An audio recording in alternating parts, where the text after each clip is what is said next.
Você tem dificuldade em tomar decisão? Medo de falhar? Tem alguma tendência a evitar desafios ou novas situações? Se sente insegura? Ciumenta? Tem também dificuldade de se acalmar, expressar seus sentimentos e às vezes sente assim um vazio emocional? Se sim, quero te dizer que isso tem solução. Então fica aqui comigo que nos próximos 60 minutos eu vou te mostrar como você pode conquistar relacionamentos saudáveis, satisfatórios, se tornar mais resiliente aos sentimentos de insegurança e de ciúmes e se tornar mais capaz de tomar decisões com sabedoria e coragem. Então, seja muito bem-vinda, muito bem-vindo. Quero te agradecer por estar aqui. Eu sei que seu tempo é valioso e que você poderia estar fazendo qualquer outra coisa, mas decidiu parar um instante do seu tempo para aprender como melhorar essa insegurança, como vencer os ciúmes e melhorar essa autoestima. Se você ainda não me conhece, meu nome é Karina Mediato e em parceria com a Yojin Life eu vou te mostrar 5 práticas poderosas para você reduzir os ciúmes e a insegurança na sua vida. Todas elas são muito incríveis, muito poderosas, mas principalmente a última e a quinta, tá? Então fique comigo até o final que você vai saber tintim por tintim como melhorar aí os seus sentimentos de insegurança, de ciúmes e de autoestima. Então, para a gente falar sobre a autoestima, a gente precisa entender de onde que vem esse sentimento, né, de baixa estima. E a gente consegue olhar aqui o que está por trás desse sentimento é uma sensação de insegurança. Porque a insegurança, basicamente, ela é aquele sentimento de dúvida, de uma falta de confiança em si mesma, que pode afetar diversas áreas da vida de uma pessoa. Ela é um estado menor de medo, mas ainda é um estado de medo. Então, a insegurança, ela é um estado que se manifesta como incerteza sobre as próprias habilidades, sobre a sua aparência, o modo que você se porta, sobre o seu valor ou sobre a sua capacidade de psicoadaptação ou adaptação comportamental em determinadas situações. A insegurança ela vai se manifestar na nossa vida de diversas maneiras. Então, essa falta de insegurança em si mesmo, o que ela pode vir a acarretar na nossa vida? Ela pode nos levar a muitos comportamentos constantes, como busca por aprovação, por agradar. A gente pode sentir uma dificuldade de tomar decisões por medo de falhar e uma tendência a evitar desafios ou novas situações. Então, se eu me sinto nessas situações e estou sempre buscando aprovação, eu vou fazer tudo para o outro e vou esquecer de mim mesmo. E a tendência, um ponto agravante desse sentimento de insegurança, essa tendência de forte apego à zona de conforto ou à zona de domínio, onde a gente já está acostumado, a gente vai querer predominantemente habitar nesse lugar, que vai fazer com que a gente evite novas situações. E a gente cresce com desafios, mas se a gente está nesse sentimento de insegurança, dificilmente a gente vai em busca de novos desafios. A zona de conforto ela se torna mais interessante, mais atraente. Então, do ponto de vista psicológico, a insegurança ela vai estar relacionada às experiências passadas que nós já vivenciamos, como, por exemplo, críticas ou fracassos que nos marcaram. Do ponto de vista afetivo, que pode ter impactado a autoestima ou a nossa autoimagem. Então, vem de experiências, quando a gente revive uma situação, o nosso cérebro, a nossa mente vai consultar esse banco de informação que vai levar de novo lá para essas situações que nós já vivenciamos. E através desse modelo relacional que nós já tivemos no passado, a gente vai repetindo isso, né, na nossa frente, no nosso futuro, se a gente não toma consciência. Então, a nossa autoestima ela está muito relacionada à presença de segurança ou insegurança.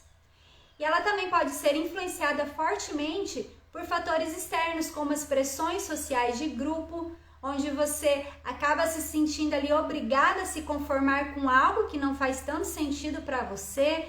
Algo que é muito comum é o hábito que a gente tem de se comparar com outras pessoas. Eu sei que você já fez isso, porque é uma constante. Às vezes a gente se pega fazendo isso sem perceber muitas vezes. E isso é extremamente injusto. Injusto com você, porque cada pessoa está na sua etapa evolutiva, na sua jornada evolutiva, e comparar a etapa que a pessoa está com a sua é totalmente incongruente. Mesmo porque você partiu de uma origem diferente, seus pais são diferentes, você teve facilidades ou desvantagens diferentes da outra pessoa.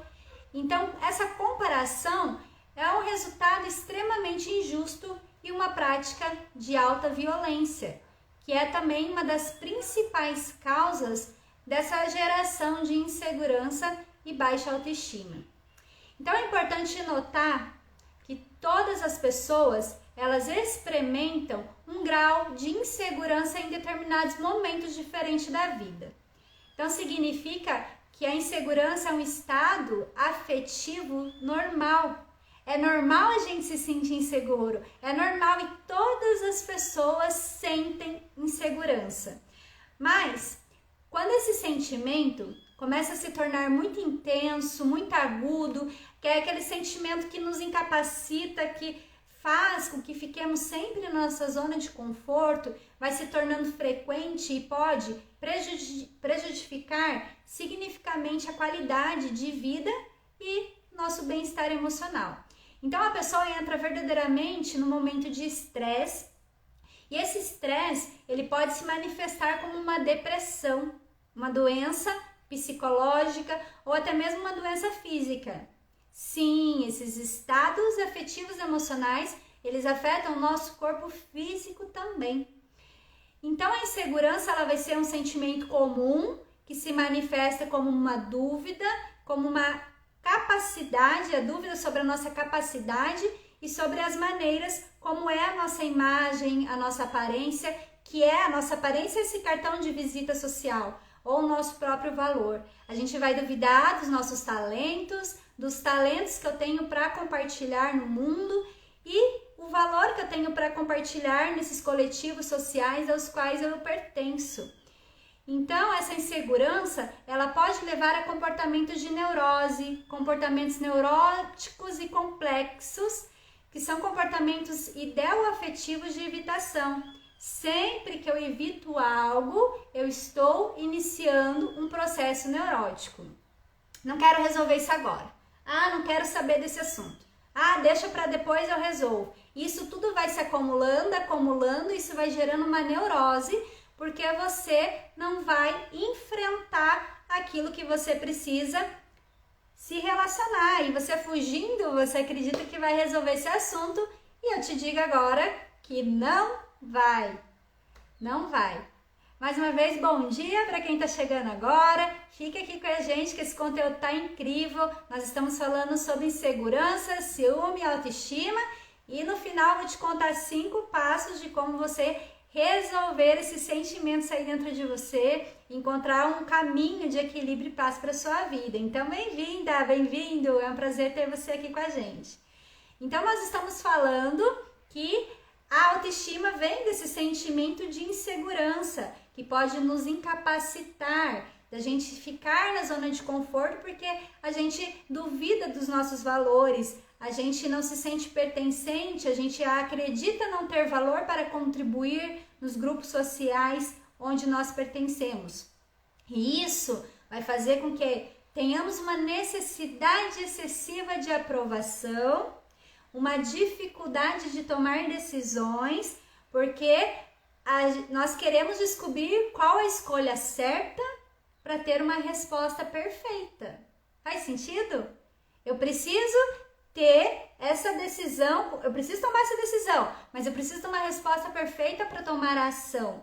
E vou te contar agora que isso não existe. Não existe a resposta perfeita. O processo de sucessão, ele está associado com pessoas que erram mais, que têm mais tolerância ao erro e automaticamente aprendem mais porque testam mais e erram mais. Então, quanto mais a gente se coloca em situações que a gente não tem conhecimento, em situações que são difíceis para nós, onde podemos nos desafiar e nos permitir errar, aprender com o erro, fazer de novo, nós temos a tendência a crescer mais. Mas, infelizmente, a insegurança, ela vai nos mantendo nesse estado de não arriscar, de ficar na zona de conforto. E aí o que acontece? Não tem risco. Então eu permaneço sempre no mesmo patamar. Eu não cresço, eu não evoluo, eu não desenvolvo novas habilidades. Então, do ponto de vista da neurociência, a insegurança ela está fortemente associada a áreas do cérebro relacionadas ao medo e à ansiedade, como é a responsabilidade dessa parte do nosso cérebro que é chamada de amígdala. A amígdala ela é a parte mais primitiva que nós compartilhamos com todos os tipos de animais, inclusive os répteis, as aves, os mamíferos, que é o que controla o nosso instinto de ou eu vou lutar ou eu vou fugir. E aqui quando a gente fala desse sentimento de evitação, é o que a gente está falando da insegurança. A gente está fugindo dos nossos problemas, achando que nós vamos resolver os problemas. Então, a ativação do cérebro através do medo ou da ansiedade vai ativar a nossa amígdala, que pode levar a muitos ciclos de pensamentos negativos que vão nascer desse sentimento do medo ou os pensamentos negativos ou o sentimento de medo. Também pode vir uma emoção de tristeza, uma emoção de ansiedade, que essa emoção ela pode gerar 1.000, 10.000, 100.000, 1 milhão de pensamentos de medo, tristeza ou ansiedade. Então, só é necessário uma emoção para que gere infinitos, milhares, dezenas de pensamentos negativos e faz com que eu me sinta imatura, que eu me sinta insegura, que eu pense se eu vou lutar ou vou fugir. Então é muito mais efetivo para que eu desenvolva essa maturidade, eu aprender a observar a minha emoção, confrontar essa emoção e não os meus pensamentos. Os pensamentos eles vão se multiplicar de uma forma veloz, rapidamente, em velocidade exponencial, se a emoção estiver presente. Agora, se eu dou lugar para a emoção, se eu permito essa emoção chegar no meu corpo, me relacionar com ela, deixar ela ir, eu vou tirando o combustível de criação de pensamento com aquela qualidade tonal, com aquela frequência e vou conseguindo, respirar, me acalmar e me tornar menos reativa.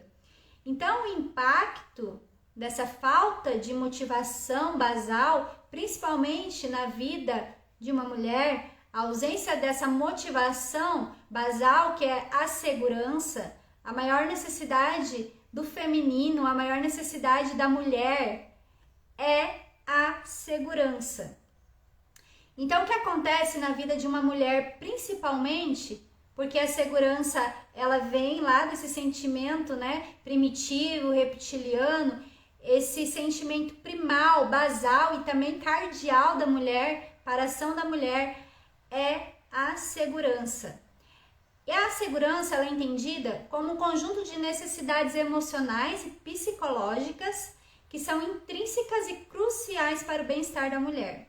Ou seja, tudo que a mulher faz na vida dela, especialmente as mulheres femininas, ou até mesmo as mulheres que invertem as polaridades e vão para um polo de energia mais masculinizada, elas estão altamente motivadas pela busca de segurança.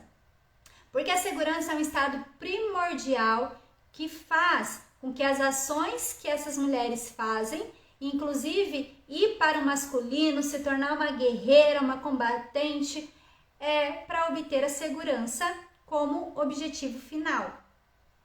Então, a ausência de segurança ela pode levar a um sentimento forte de perda de identidade, a perda de propósito.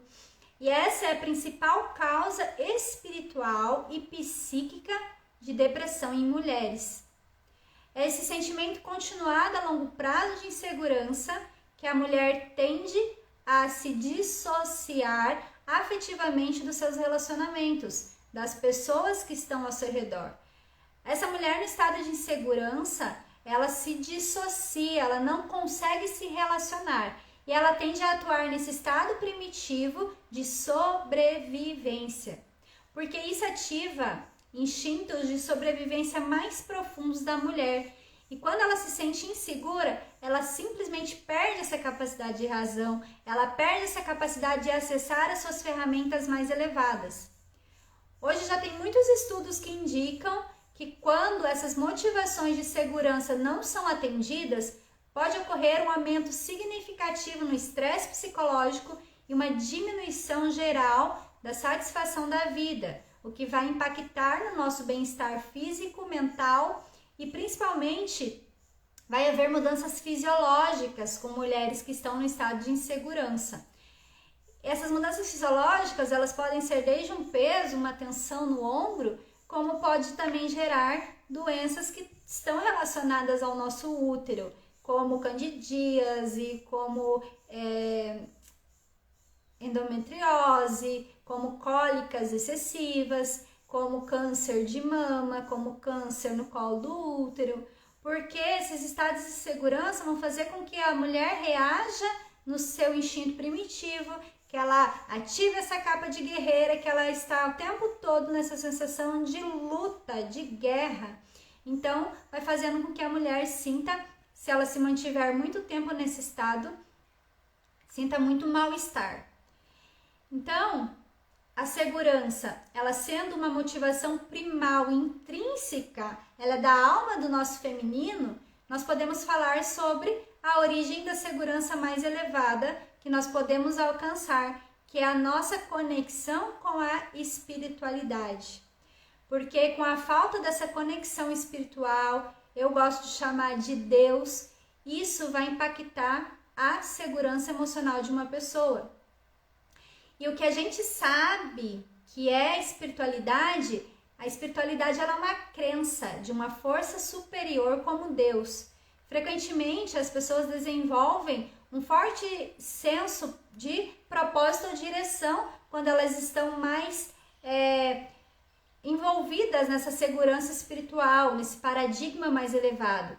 Porque a falta dessa conexão com o sagrado, com Deus, com o divino, com a criação, ela pode resultar em sentimentos agudos de isolamento ou insegurança. Então percebemos aqui o quanto é importante para a energia feminina o paradigma espiritual, pois ela é quem nutre o sagrado. E hoje já existem inúmeros estudos na neurociência que corroboram isso.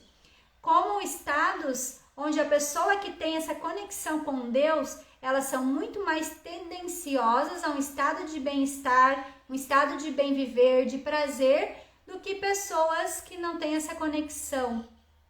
Como é essa conexão de sagrado, de como elas incorporam aquilo que elas acreditam como sagrado. Então, essas segundas pessoas, elas se encontram em estados muito mais de estresse, em estados muito mais depressivas, em processos de depressão, e por elas não terem esse sentimento, essa ligação com aquilo que elas acreditam ser sagrado.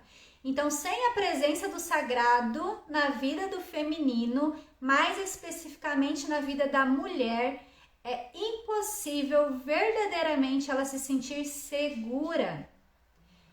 Porque o sagrado traz a bênção da segurança espiritual que sobrepõe a todos os tipos de segurança física, afetiva ou intelectual.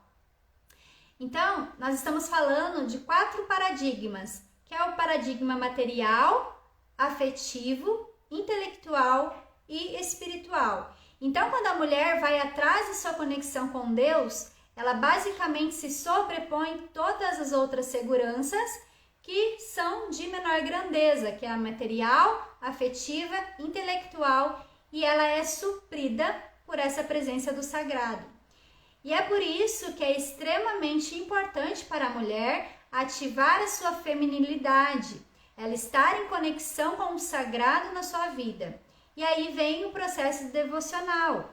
Para mim, hoje, o meu processo devocional é quando eu estou no meu tapetinho de yoga, quando eu me retiro para ouvir os meus pensamentos, para ouvir o meu eu interior, para sentir essa conexão com o meu sagrado, com o Deus que habita em mim.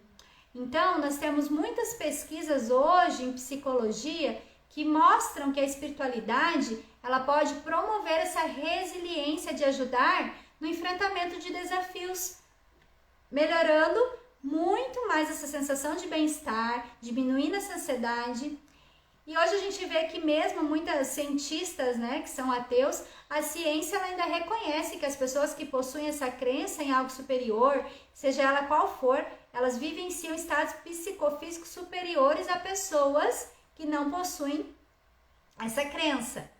Então, estamos dizendo que existem resultados palpáveis, mensuráveis e científicos em pessoas que possuem essa conexão ativa com um propósito maior, que eu gosto de chamar de Deus. Então, dito isso, se tá fazendo sentido aí para você, senhora, você me manda um foguinho. A gente vai falar da pauta número 1 para homens e mulheres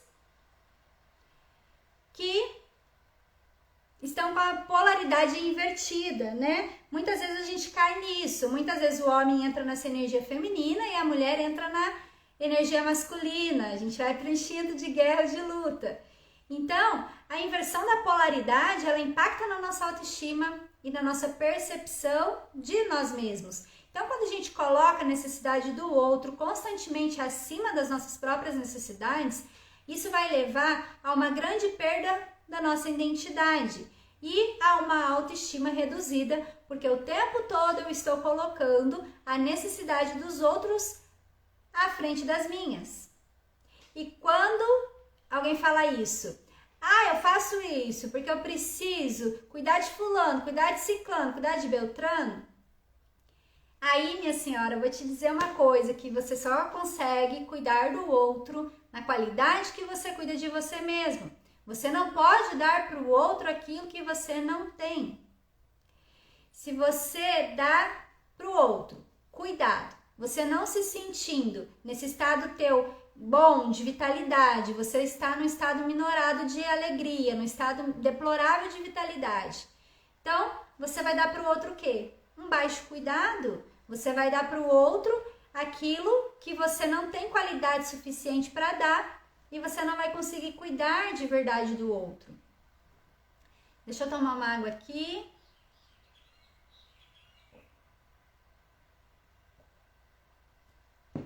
Então, nós precisamos estar com o nosso tanque cheio, com a nossa vitalidade de clareza mental, nossas virtudes de luminosidade, porque quando nós priorizamos os outros dentro de nós, ou da espiritualidade de Deus, a gente pode se sentir esgotadas e menos realizadas muito rapidamente. Então, um comportamento muito usual desse padrão é a famosa simpatia. Simpatia é um padrão de autossabotagem. Então, não sejam simpáticos, simpáticas. Sejam empáticas, empáticos. Cortem a simpatia da vida de vocês. Porque a simpatia, ela é tão enganosa, porque quando você entrega conforto social e emocional para o outro, mesmo que isso te desgaste, mesmo que isso rompa com seu valor, ou mesmo que seja uma mentira, você simplesmente quer que o outro lado se sinta bem, você quer que o outro lado fique bem e por isso você usa simpatia. Mesmo que isso te desagrade, mesmo que isso vá contra os seus valores, mesmo que isso te deixe num estado não muito legal de conforto emocional. Então, manter um equilíbrio saudável das polaridades é essencial para essa autoestima e para o bem-estar. E uma das coisas a se fazer é cortar a simpatia das nossas vidas para que paremos simplesmente de priorizar os outros e começamos a priorizar Deus e nós, Deus em primeiro lugar e nós em segundo lugar. Então as pessoas que são simpáticas normalmente porque elas têm uma vontade ou uma ilusão de idolatrar os relacionamentos. Ou seja, ela começa a idolatrar esse relacionamento e isso vai o quê? Afetar drasticamente a saúde mental, porque você vai criando expectativas irreais ou uma dependência emocional daquela pessoa com que você está se relacionando.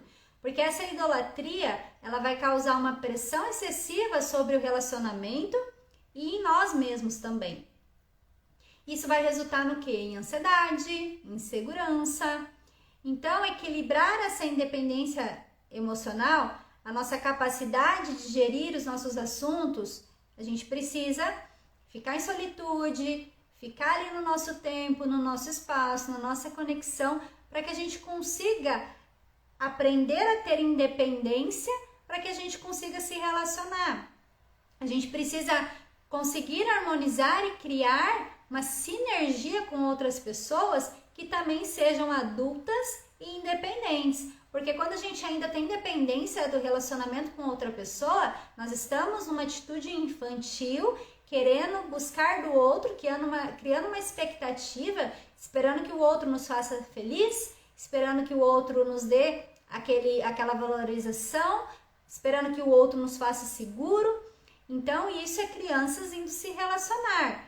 E a gente só consegue ter relacionamentos maduros, duradouros, quando a gente para de idolatrar esse relacionamento, que essa idolatração é um efeito da simpatia. Eu quero tanto estar no relacionamento que eu faço tudo para agradar a outra pessoa, mesmo que isso fira meu autorrespeito, a minha autoestima, a minha vontade de me cuidar, e eu desequilibro a balança da reciprocidade. Eu dou tanto para o outro, ou eu quero tanto do outro, e isso vai afetando a minha saúde emocional. Então, a gente precisa desenvolver duas características. Nós temos 3 estados de maturidade. Segundo o Stephen Covey, que escreveu os 7 hábitos das mentes altamente eficazes, ele diz que tem estado de dependência, que é onde eu crio expectativa dentro do relacionamento, eu quero do outro, eu espero do outro, eu sou dependente do outro para me sentir amada, para me sentir vista, para me sentir segura, eu sou dependente do outro para me sentir feliz.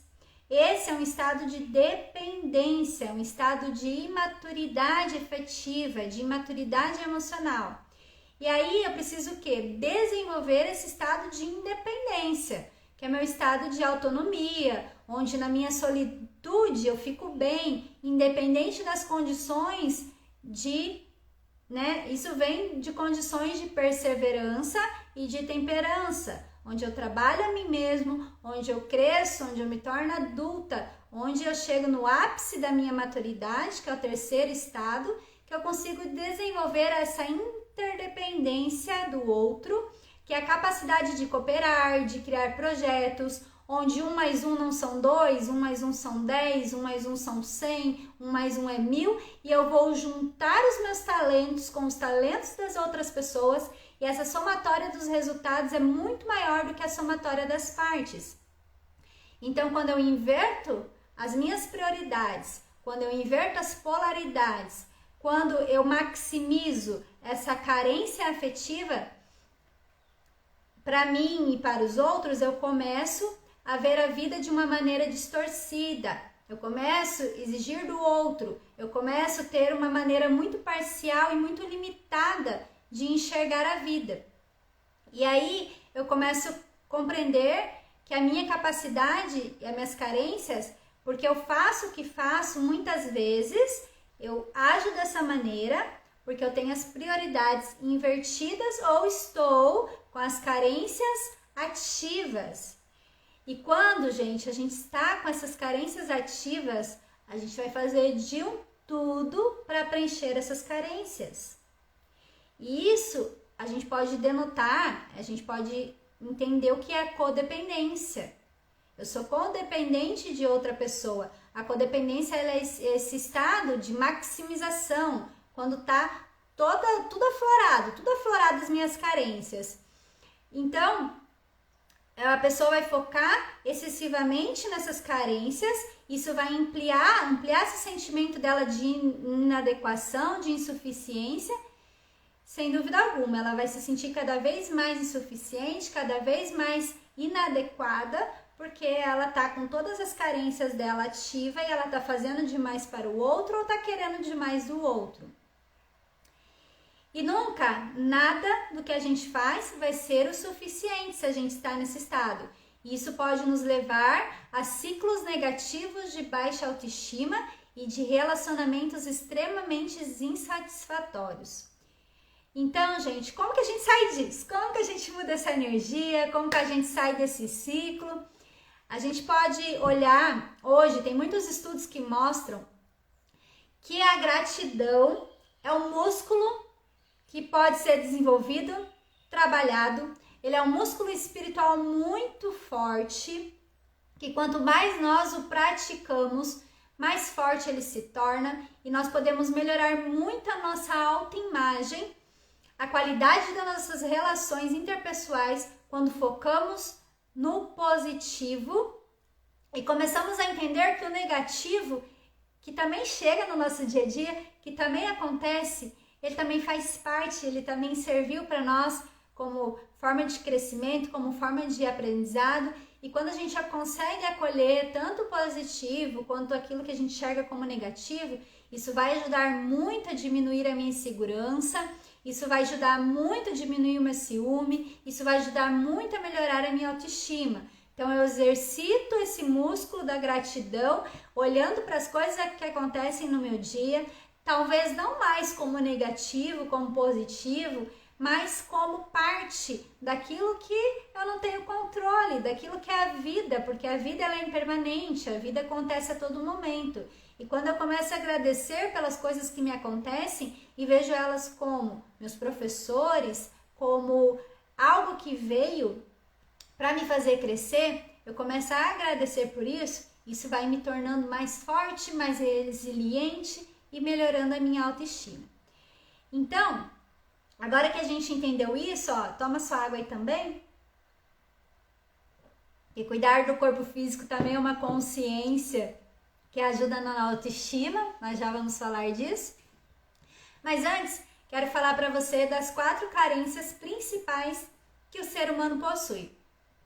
Essas 4 carências, elas são fundamentais para a formação do nosso senso de segurança, do nosso senso de conexão. Então, a primeira carência que todo ser humano possui, que é intrínseco, que já vem quando a gente nasce, na nossa programação, é o toque físico. Todos os seres humanos possuem a carência do toque físico. E esse toque físico ele é fundamental para nós nos desenvolvermos como seres humanos. Isso faz com que nós possamos criar laços emocionais. Desculpa. Então, esse toque físico ele vai ativar o nosso sistema de recompensa do nosso cérebro, onde vai liberar os neurotransmissores, como a citocina, que a citocina é um dos principais transmissores do nosso vínculo emocional, que vai promover esse sentimento de conexão e confiança. Então, a presença da ocitocina, ela vai qualificar a nossa capacidade cerebral de nos conectar efetivamente e ter conexão de uma confiança e uma intimidade com a outra pessoa. Então, é por isso que o processo de intimidade física, ele tem que ser muito mais prolongado quando a gente está aí, começando um relacionamento, quando a gente está começando a conhecer outra pessoa, porque precisa de um tempo, sabe, para esse neurotransmissor da ocitocina ser liberado. Então, principalmente para quem quer um relacionamento sério, para quem quer um casamento, para quem quer um matrimônio, se você quer encontrar um marido, uma esposa, se possível, você postergar a intimidade física o máximo possível, porque isso vai gerar o acúmulo de ocitocina e ambos, tanto o homem quanto a mulher, eles vão praticamente realmente estar apaixonados no bom sentido e não naquela insanidade química, sabe? Aquela loucura da paixão, mas no sentido de vinculação emocional, mas no sentido de conexão, de confiança, de intimidade e de conectividade entre o casal. Então essa é a primeira carência que todos os seres humanos possuem e ela já vem de fábrica. E a segunda carência, que também é intrínseca ao ser humano, a gente entende como pertencimento. Ela é uma carência afetiva, como é o toque físico, ela é uma carência física, o pertencimento ele é uma carência afetiva. Então a falta do pertencimento, ela influencia diretamente na nossa autoestima, ela influencia diretamente nas nossas interações sociais. Então, quando nós sentimos parte de um grupo ou de uma comunidade, isso é essencial para a nossa vida, isso gera muita estabilidade mental, isso gera saúde, né, emocional, saúde mental, e nós temos uma carência muito grande de pertencer. Isso é inerente do ser humano. Nós queremos pertencer a coletivos maiores que nós, a grupos aos quais nós nos identificamos. E se você parar para pensar, você vai começar a identificar os grupos que você frequenta. Às vezes a igreja, às vezes aquela escola, né? A dança, o yoga. Você começa a fazer parte desses grupos porque é inerente do ser humano essa necessidade de pertencer. E quando a gente não se sente pertencente, a falta desse pertencimento pode nos levar a fortes sentimentos de alienação e insegurança. Então, quando nós falamos de ideologias, de movimentos sociais, de movimentos políticos, de movimentos ativistas, muitos deles, infelizmente, querem dividir as pessoas e esses movimentos basicamente estão alimentando as carências dessas pessoas, porque elas alimentam as carências e depois elas oferecem uma solução. Então, elas fazem as pessoas se sentirem isoladas, desamparadas, vitimizadas e oprimidas, para depois elas oferecerem o pertencimento. Olha, se você fizer parte desse grupo, você não vai se sentir mais assim, você não vai se sentir mais dessa maneira. Entre para o nosso grupo que você vai pertencer a algo maior e nós vamos lutar contra esse sentimento que você tem, que muitas pessoas têm. Então, é muito bom a gente observar que tipos de grupos nós estamos fazendo parte, que bandeiras que nós estamos levantando. O ideal é que nós não levantemos bandeira nenhuma, que nós possamos ter consciência desse pertencimento, dessa nossa necessidade de pertencimento, para onde que ela está nos levando. Então,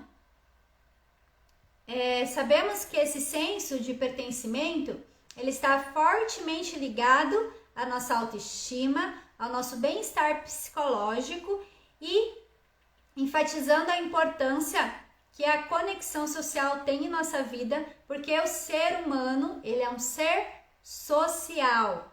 A gente pode aprender, lógico, através da disciplina, através do treino, através desse exercício de maturidade, como conviver com menos pessoas, né? Ou sozinhos, isso é possível, mas também isso é uma disciplina aprendida, é uma disciplina meditativa, que ela é muito difícil de desenvolver, porque nós já temos esses instintos sociais, esses instintos e a carência afetiva é uma prova desse instinto de pertencimento que nós temos.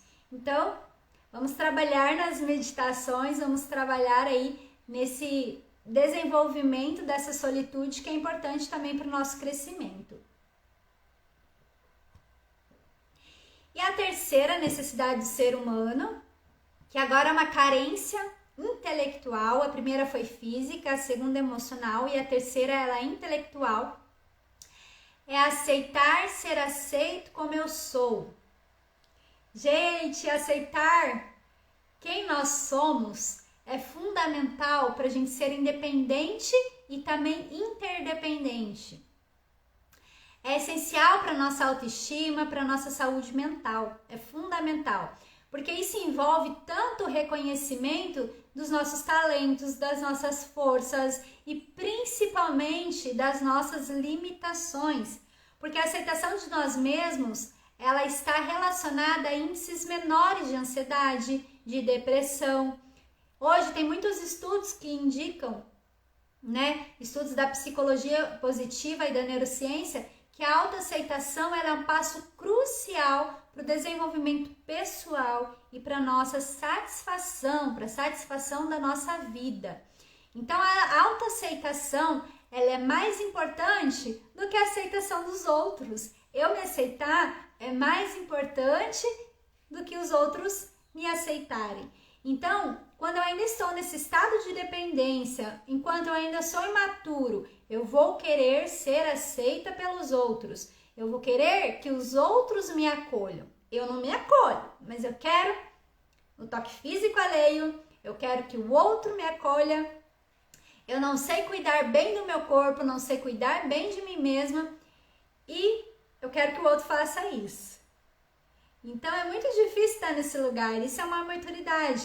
E aqui também entra a consciência do corpo que eu falei para vocês, porque eu preciso também dar para o meu corpo aquilo que ele precisa. Isso também é consciência de saúde. O momento que você tem essa consciência de saúde, que você trata o seu corpo bem, essa carência de toque físico, ela começa a reduzir drasticamente.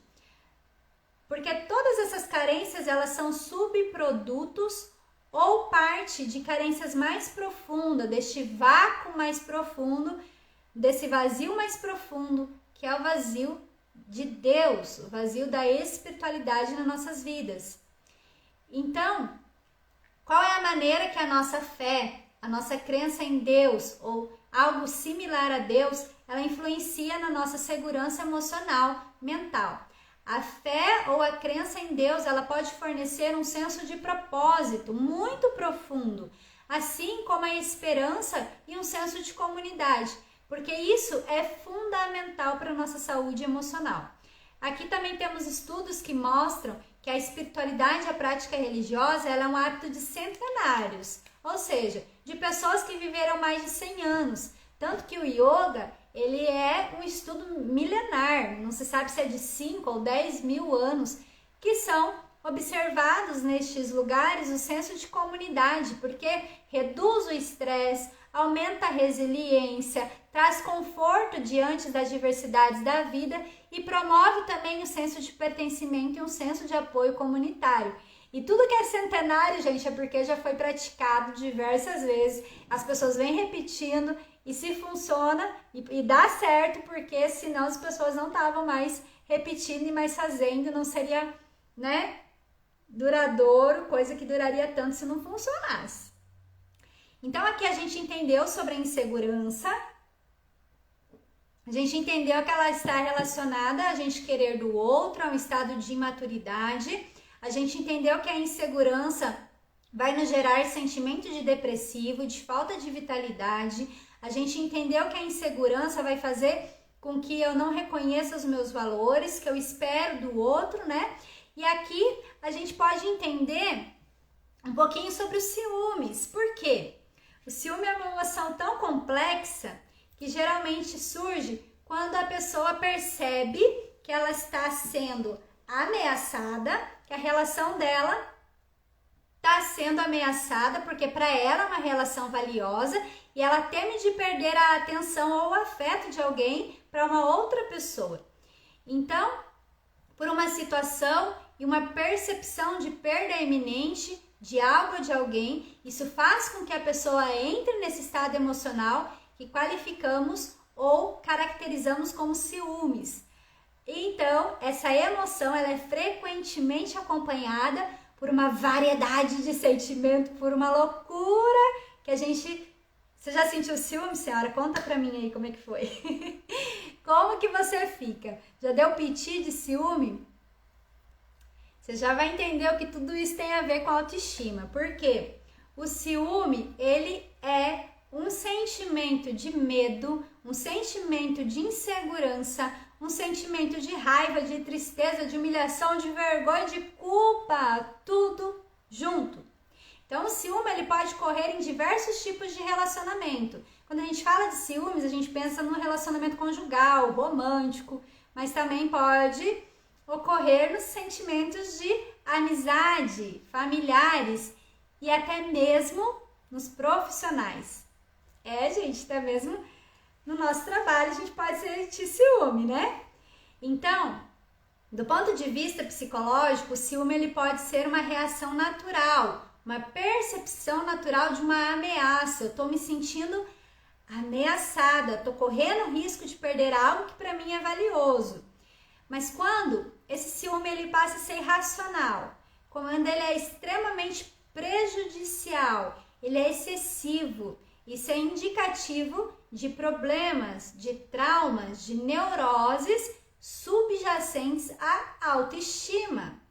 Ou seja, se eu tenho uma baixa estima, eu tenho tendência a sentir todos esses sentimentos de uma vez, que me gera ciúme, que vai abalar os meus pilares de sustentação, vai abalar minha autoestima e vai criar o sentimento de insegurança e também o sentimento de possessividade, porque os ciúmes, ele é a possessividade.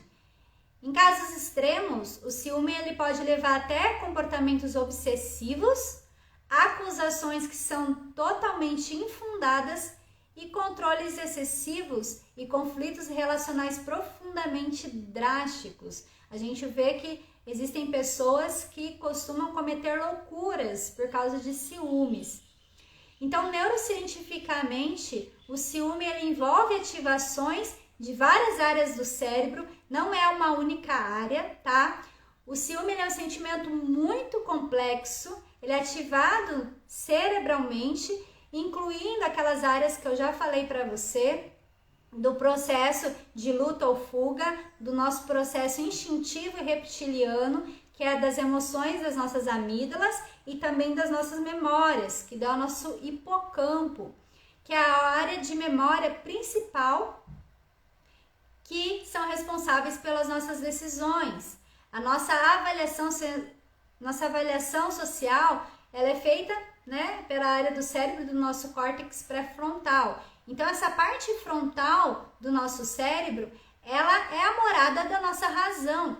A parte posterior aqui do nosso cérebro, ela é responsável pela memória. E lá atrás, lá no centro do nosso cérebro, na amígdala, na ponta da nossa coluna vertebral, é o nosso cérebro reptiliano, o centro animalesco, o centro do nosso id, onde nos dão os nossos impulsos mais animais.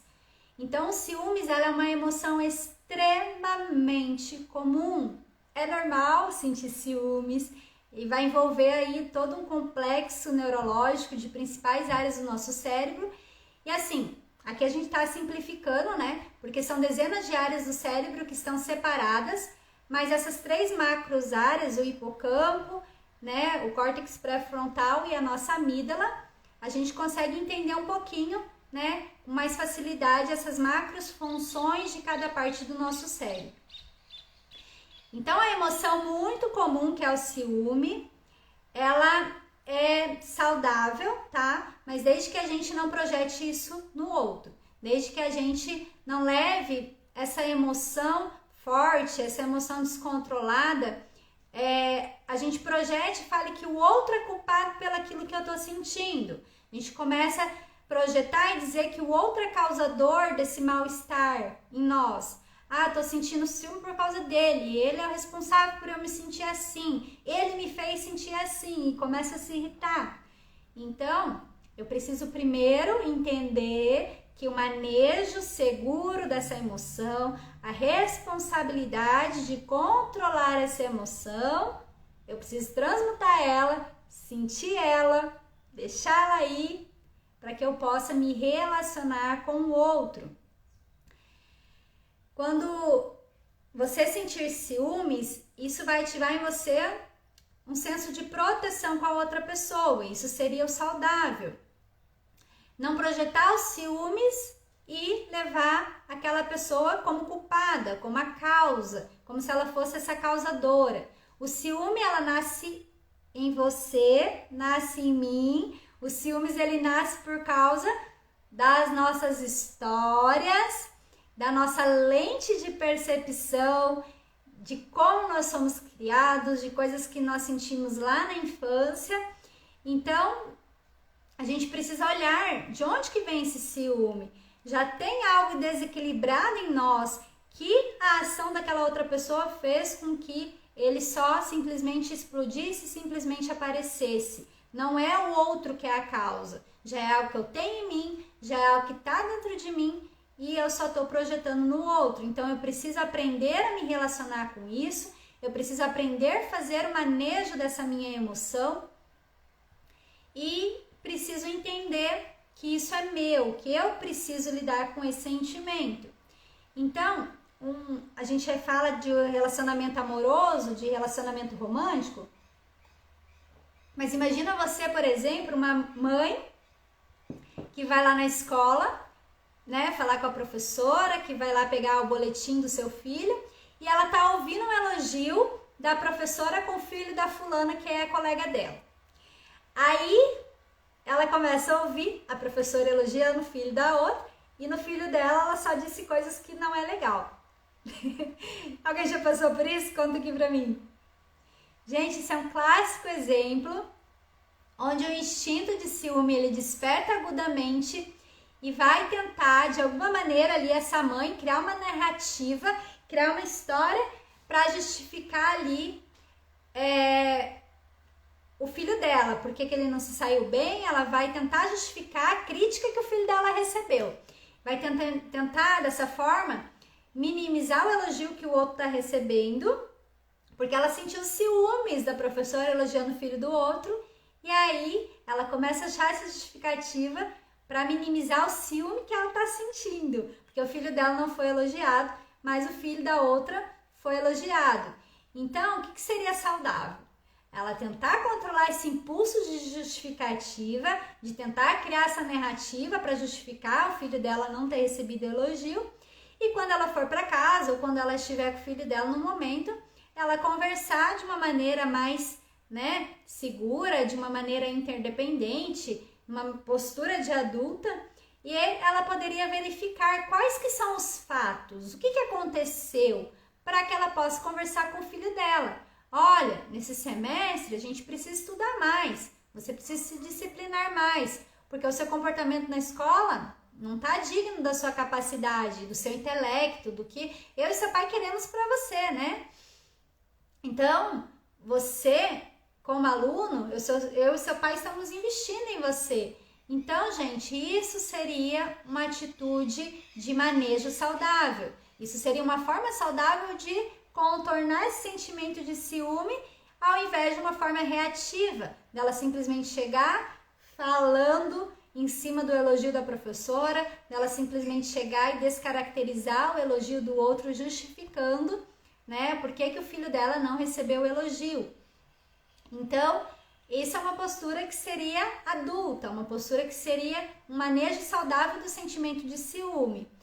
Então, o ciúme, ele surge, ele vai se manifestar nos nossos relacionamentos, também fazendo link lá com o que a gente já falou, que é o sentimento de insegurança, o medo da perda e da necessidade de controle do parceiro, porque o ciúme, ele é a possessividade.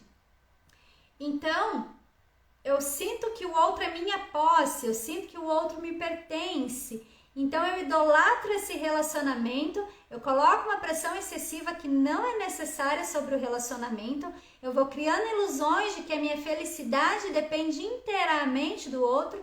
Isso vai levar uma necessidade de controlar a fonte dessa suposta felicidade que vai se manifestar na minha possessividade.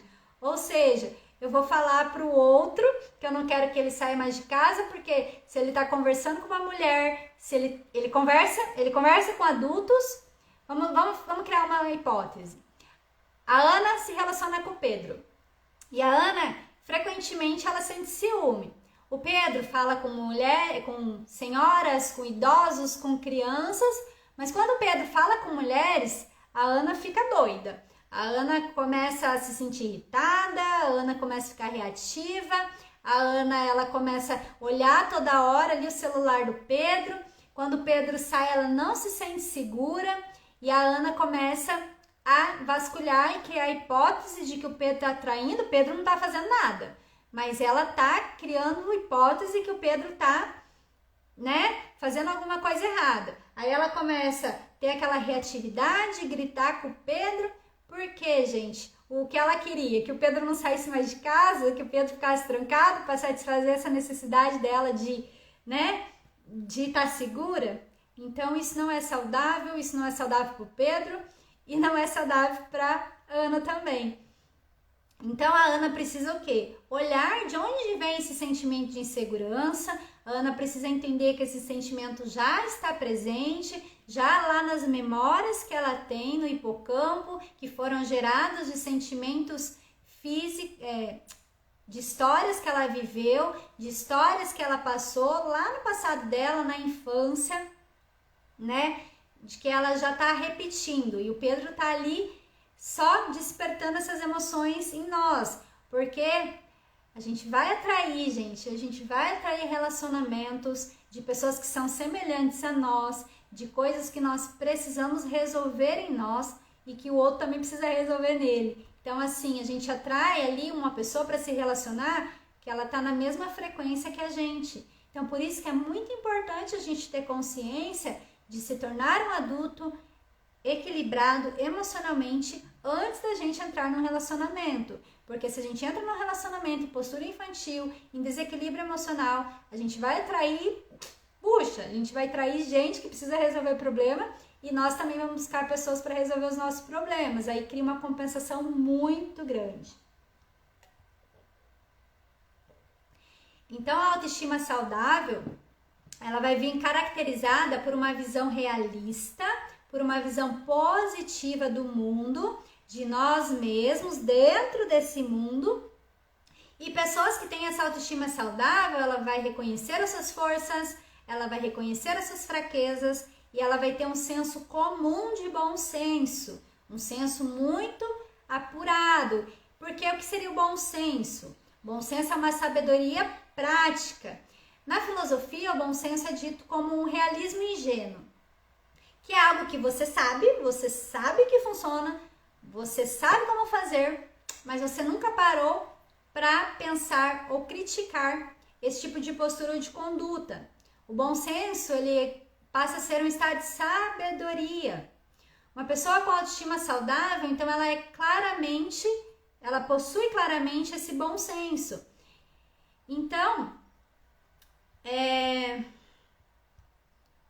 a gente precisa aprender a preservar esse respeito, esse amor próprio, assim como trazer consciência dos nossos talentos, assim como trazer consciência das nossas fraquezas e se sentir merecedoras do sucesso, principalmente. Você já viram essas pessoas que se sentem grandes, que conquistam muitas coisas? Essas pessoas conquistam porque elas se sentem merecedoras. E falta de merecimento também é uma consequência de baixa estima. A falta de merecimento, ela não permite você acessar o sucesso, talvez, que você deseja, não permite você fazer mais dinheiro porque você não merece. Ela não permite você ter bons relacionamentos, bons empregos porque você não merece. Então, as pessoas que alcançam esse sucesso, principalmente, é porque elas pagam o preço. Elas pagam o preço para alcançar o sucesso. Isso significa que a pessoa tem um bom senso. Isso significa que ela tem um senso de merecimento bastante elevado e maturidade. Maturidade para pagar o preço daquilo que ela tem que enfrentar, dos desafios. Porque ela sabe quando endurecer, mas ela também sabe quando flexibilizar.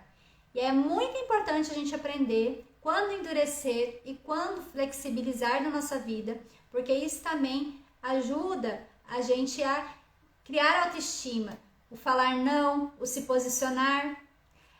E aqui conta uma fábula do carvalho e do bambu, porque o carvalho ele se gabava da sua força, que ele era resiliente, que ele era forte, que ele era, né, tava lá sempre firme. E o bambu é frágil. O bambu ficava, quando o vento vinha, descia, ia, e o carvalho ria do bambu e falava assim pro bambu: ha, ha, ha, você fica aí se dobrando, você é fraco, olha quanto frágil você é. Eu sou forte, olha, eu afronto a natureza, eu tô aqui, eu sou grande.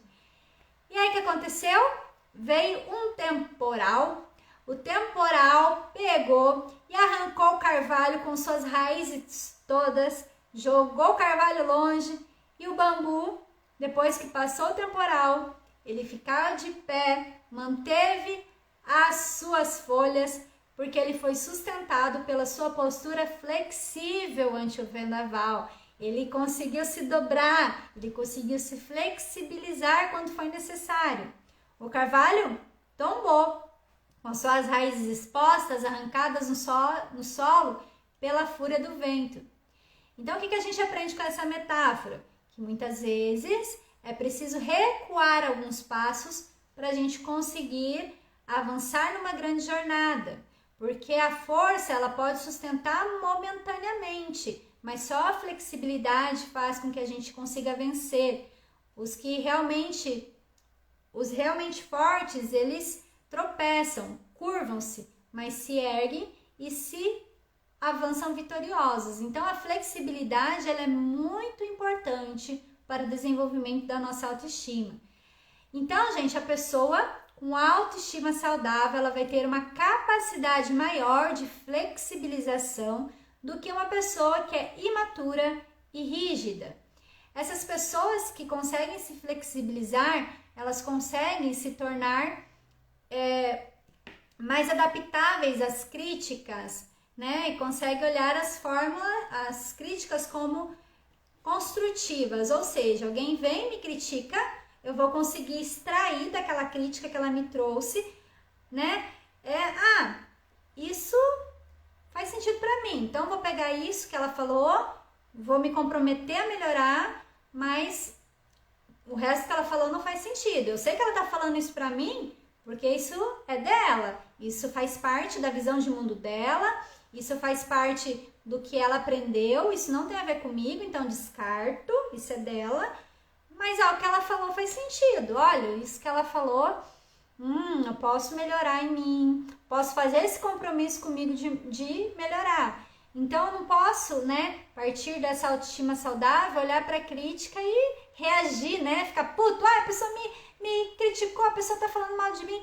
Peraí, né, deixa eu parar, respirar, analisar. Tem fundamento?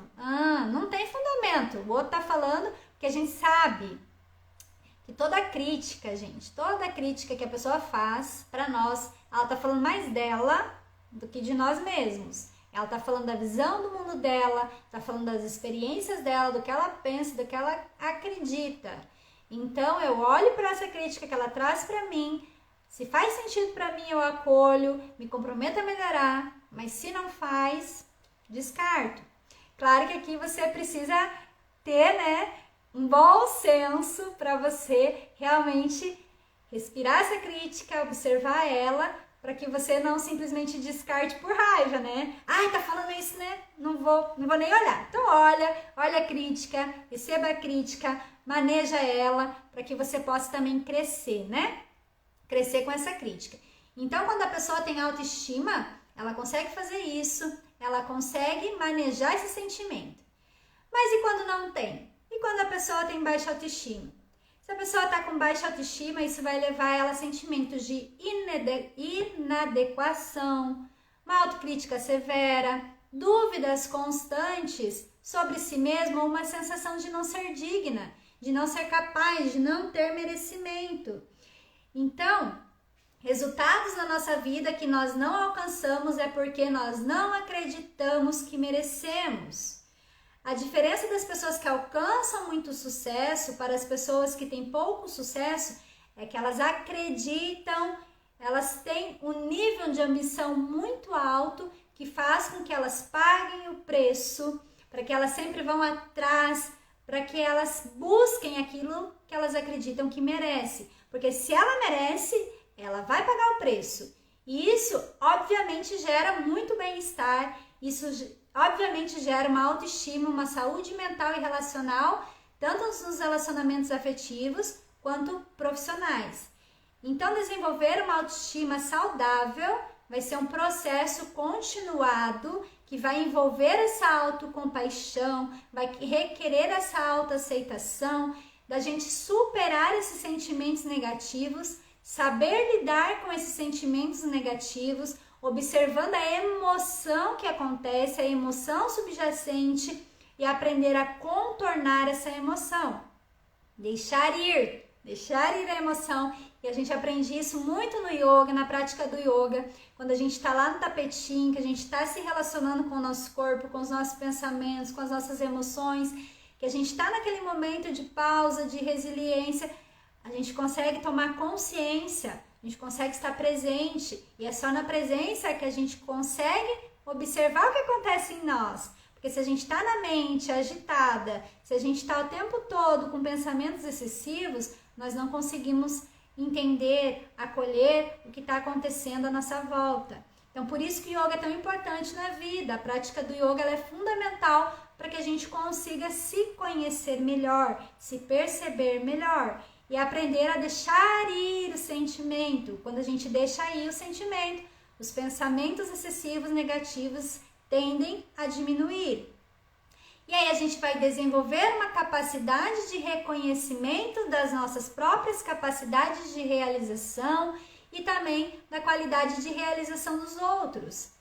Então eu mato, né? Eu mato aquele vírus do ressentimento, eu mato o vírus da inveja, eu mato o vírus da vergonha e da comparação, porque eu começo a olhar que eu não sou maior e nem menor que o outro, mas que eu tenho as minhas qualidades, eu tenho o meu valor e eu começo a me inspirar por modelos de pessoas que já alcançaram os resultados daquilo que eu quero para mim. Se eu tenho isso como base, que aqui vai para vocês, anota isso, aqui é uma chave assim, ó, gente, que vocês podem levar para a vida, que ajuda no processo de crescimento. É quando a gente pega uma pessoa que já chegou onde a gente quer estar, aquela pessoa é um exemplo para nós, um exemplo de paz, um exemplo de equilíbrio, um exemplo de sucesso, e a gente começa a modelar os comportamentos e os resultados que essas pessoas têm, a gente começa a entrar nesse estado de aprendiz e a gente começa a metizar, copiar os padrões de pensamentos e de ações, de atitudes e comportamentos de pessoas que eu admiro. Então, quando eu começo a fazer isso, eu me coloco ali em disciplina para adquirir esses hábitos e pensamentos com essas pessoas, também é uma maneira de eu adquirir autoestima. E com isso, aprofundamos sobre a autoestima e ela é impactada pelas relações marcadas pelo ciúme, insegurança. E aqui a gente vai conectar os pontos da aula de hoje. A gente falou sobre insegurança, a gente falou sobre autoestima, a gente falou sobre os ciúmes. Então, nos relacionamentos onde os ciúmes predominam ou a possessividade, a autoestima, ela é severamente afetada. Então, se dentro de um relacionamento tem ciúme, tem possessividade, tem autoestima baixa. Então, isso ocorre porque a pessoa passa a ver não como um indivíduo completo, ela não se sente completa, mas ela se sente como um indivíduo que precisa do outro, que vive em função do outro. Então, o ciúmes ele é uma força manipulativa e ela pode afetar essa percepção de nós mesmos, ativando regiões cerebrais associadas à autoavaliação negativa, à autocrítica, que aumenta drasticamente quando você convive num relacionamento onde o ciúme está presente. Então, cuidado com os relacionamentos onde você convive com esse sentimento de ciúmes. Porque se nós não conseguimos controlar nós mesmos, imagina o parceiro. Se eu não consigo controlar o meu ciúme, como é que eu vou controlar o meu parceiro? Me fala. Tô ali tendo ataque de ciúme, tô ali louca da cabeça e eu quero controlar o meu parceiro ao mesmo tempo. Isso é o que acontece no ciúme. Então, isso vai gerar uma sensação de impotência, de inadequação e vai prejudicar ainda mais a nossa autoestima e também nossos relacionamentos. Porque o ciúme ele é um estado de insanidade. Porque uma pessoa que não controla nem a si mesmo, e a prova de que ela não controla a si mesma é porque ela tá sentindo ciúme, ela não vai controlar o outro. Como, gente? Como que ela vai controlar o outro se ela não tá controlando nem a si mesma? Então, ela não consegue se controlar, não sentir ciúmes, ela quer controlar o outro. Então, se eu não consigo controlar nem mim mesmo, muito menos o meu parceiro, eu vou estar agindo no estado de sanidade, né? E, com isso, saindo desse estado de insanidade, a gente pode se questionar como que nós podemos fortalecer a nossa autoestima no meio de tantos desafios emocionais, principalmente dos ciúmes, que ativa todas essas emoções, ou de um relacionamento turbulento, como esse, né, que eu acabei de falar, da Ana e do Pedro. Como que a gente pode sair de um relacionamento ciumento e possessivo? Então, para a gente sair desses relacionamentos é basicamente fortalecermos a nossa autoestima no meio dos desafios como ciúme e insegurança de um cônjuge, de um indivíduo, ou no trabalho, ou nas amizades. Então, a gente precisa adquirir um profundo autoconhecimento e uma autoaceitação. O processo conjugal, ele começa com esse conhecimento das partes envolvidas. As pessoas precisam se tornar indivíduos saudáveis antes de terem relacionamentos saudáveis e duradouros. Não tem como duas pessoas imaturas, como duas pessoas que se relacionam, que elas não se conhecem, se relacionar em profundidade. Elas vão estar sempre ali na superfície. E na superfície é raso. Na superfície elas não se conhecem, mas elas querem que o outro a conheça. E isso não faz sentido nenhum. Então, a gente precisa fortalecer a nossa autoestima através de meditação. A meditação, ela pode reestruturar padrões de pensamentos negativos. Ela vai reestruturar áreas do nosso cérebro que são responsáveis pela autoestima, pelo nosso bem-estar emocional. A gente também pode fazer terapia, porque a terapia ela também é uma forma de autoconhecimento. Ela ajuda no nosso processo de individuação, porque ela tem a capacidade de parar, de olhar para si mesmo, e aí ela consegue se relacionar com o outro, quando está inteira em si mesmo. Inclusive, lá na escola, a gente está com processos de yoga terapia. Se você está passando por um momento desse, você pode entrar em contato com a gente, que o processo de yoga terapia ajuda muito nesse autoconhecimento de si mesmo. Então, gente, fazendo esses passos de meditação, de terapia, isso vai nos ajudar no processo nosso de autoestima, isso vai ajudar essa reconexão do cérebro, fazer a integração dessas áreas responsáveis pelo nosso bem-estar emocional. E aí a gente vai conseguir até progredir no nosso trabalho. Por exemplo, um exemplo de disfunção de uma pessoa insegura. O Joãozinho, ele é funcionário dedicado, ele tá ali sempre, frequentemente, apresentando algo, mas o Joãozinho duvida das suas habilidades no trabalho. Aí o Joãozinho tem o quê? O sentimento de não merecimento.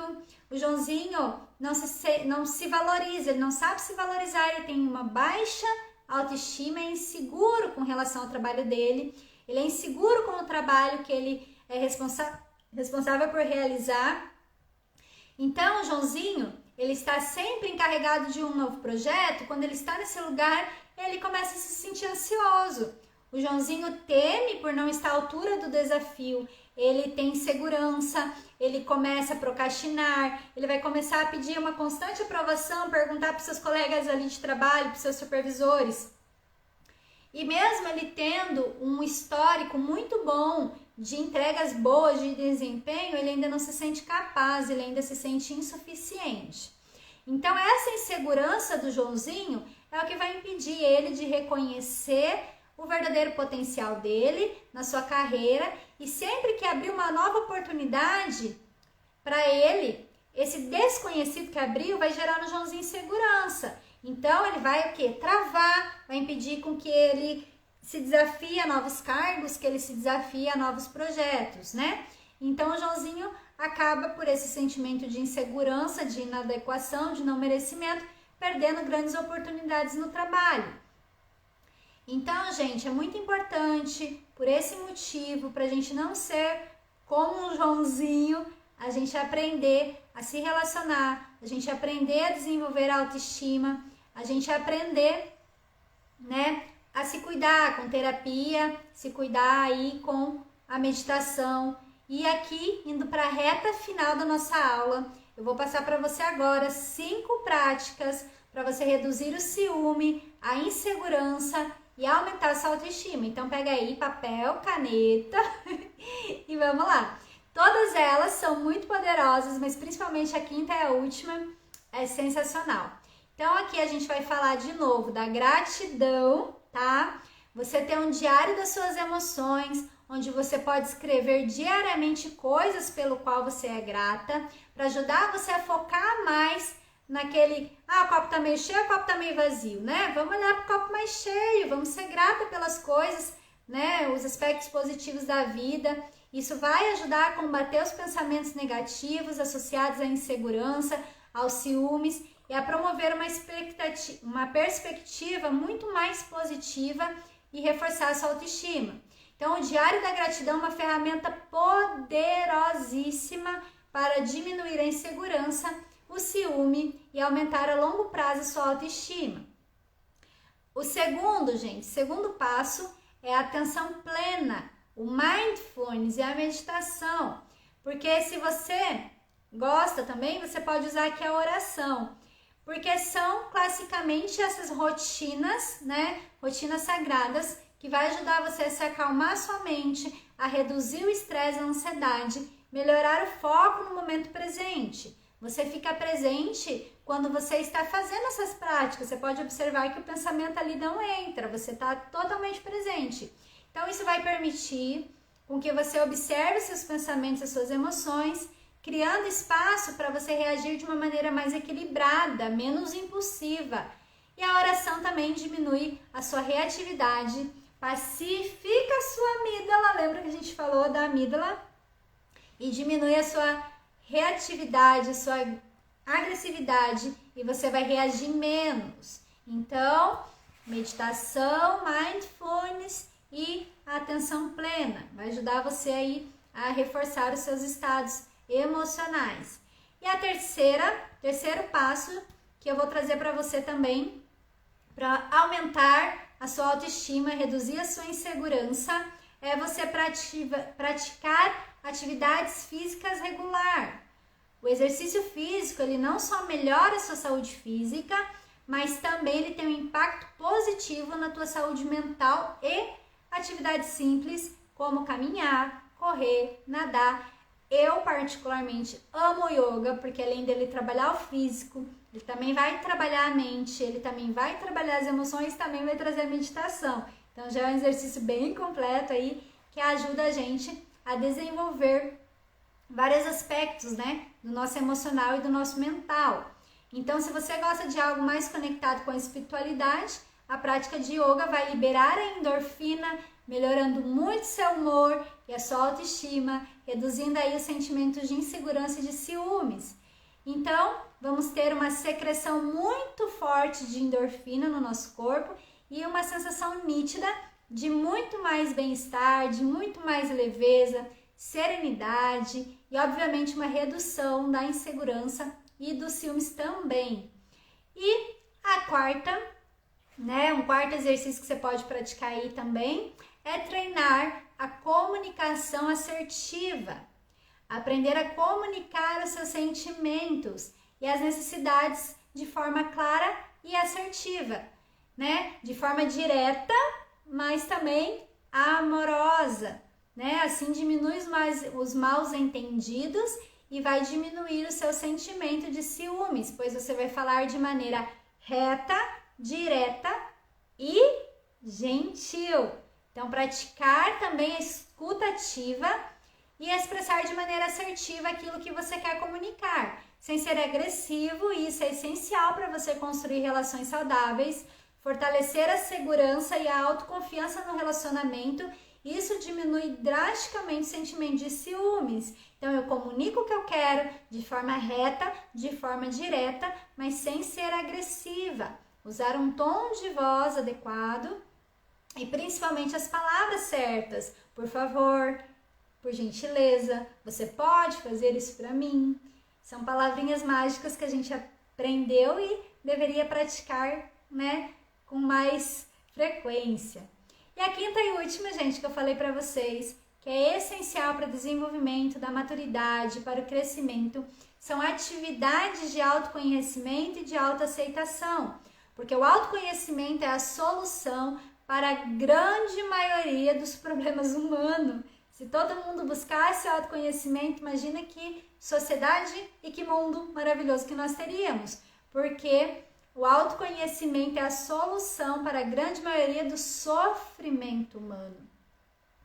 Então eu vou me engajar em atividades que promovam o autoconhecimento, como escrever um diário das emoções, fazer terapia, yoga terapia, que é fundamental para esse processo de autoconhecimento, participar de grupos de apoio se eu tiver algum tipo de situação específica, como um vício, por exemplo. Isso pode ajudar muito a entender melhor as origens da insegurança, as origens do meu ciúme, porque normalmente são sentimentos que nascem de traumas, lá da minha infância, lá do meu passado. Então, esses sentimentos que geraram um trauma que faz com que surja a insegurança, o ciúme e a baixa estima. Então, eu preciso investigar o que aconteceu no meu passado para saber o que aconteceu, por que eu sinto isso hoje, para saber como eu me sinto hoje. Então, eu tenho que olhar para esse passado, tenho que fazer uma investigação. E a autoaceitação, então, ele é um passo importante para construir a autoestima saudável. E as atividades que promovam reflexão são essenciais. Essas reflexões sobre nós mesmos faz parte desse processo de desenvolvimento, né? Para o nosso crescimento. Então, gente, finalizando a nossa aula, vamos fazer um resumo, né? O que a gente aprendeu hoje? Resumão da nossa aula. A gente teve a compreensão e gestão dos ciúmes e da insegurança. A gente aprendeu a gerenciar o ciúme e a insegurança na nossa vida. A gente entendeu que eles surgem através de medos internos e de uma percepção distorcida que nós temos de nós mesmos e dos relacionamentos que nós estamos inseridos. Que os ciúmes muitas vezes nasce de uma idolatria dos relacionamentos, de uma ilusão de controle do outro, que é mentira, por isso é uma ilusão, enquanto a insegurança, ela está ligada a uma autoimagem de depreciação do seu autovalor e autoestima, colocando você em uma negatividade. Então, reconhecendo o comportamento e as origens desses sentimentos, nós podemos começar a gerenciá-los de maneira saudável. Nós aprendemos também um segundo ponto aqui na live, o aprendizado da aula de hoje, que a neurociência e o autoconhecimento, tanto a espiritualidade quanto a materialidade, a neurociência nos ensina sobre a materialidade do nosso cérebro, a composição neuroquímica e o autoconhecimento, que é a jornada da espiritualidade, a junção da materialidade e da espiritualidade. Discutimos como que a neurociência ajuda a explicar os padrões cerebrais desses estados emocionais por trás da insegurança, do ciúme e da autoestima. E práticas como a meditação, a atenção plena, atividade física, o mindfulness podem influenciar positivamente o nosso cérebro, ajudando ali a gente a criar uma mentalidade muito mais saudável, muito mais positiva, como frutos dessas práticas, né? Essas práticas conscientes e rotineiras melhoram muito a nossa autoimagem, principalmente as atividades físicas em conjunto com a meditação e com a oração. E um terceiro aprendizado também que nós tiramos dessa aula de hoje é a construção de uma autoestima saudável, como resolução dos ciúmes e da insegurança, onde a autoestima é fundamental para o nosso bem-estar emocional e mental. Então, reforçar a autoestima, ela envolve prática da aceitação, da gratidão, da comunicação assertiva e do autoconhecimento. E é uma junção de várias variáveis que precisam estar equilibradas. Ao nos valorizarmos e aceitarmos quem nós somos, nos tornamos mais resilientes aos sentimentos de insegurança e aos sentimentos de ciúmes. E é mais difícil esses sentimentos nos desestabilizar e mais capazes de construir relacionamentos saudáveis e satisfatórios nos tornamos. Então, a moral da aula é o caminho para superar os ciúmes e a insegurança e para construir uma autoestima saudável requer o entendimento profundo das nossas emoções e dos nossos pensamentos. Ou seja, a gente precisa criar uma consciência psicoafetiva. Isso é um processo, tá? É um processo de autoconhecimento contínuo. Não é da noite para o dia. A gente vai caminhar para chegar nesse lugar onde as práticas da meditação, da comunicação, da oração, do estudo, da comunicação assertiva e principalmente da gratidão vão desempenhar um papel crucial ao nos valorizarmos e aceitarmos a nós mesmos como nós somos. A gente preenche essas carências inatas em nós, principalmente quando nos conectamos com a espiritualidade, com Deus e nos abrimos as portas para uma vida mais equilibrada e relações mais harmoniosas com segurança e sem ciúme e sem possessividade. Então, desejo que você possa começar hoje, colocar em prática o que você aprendeu nessa aula.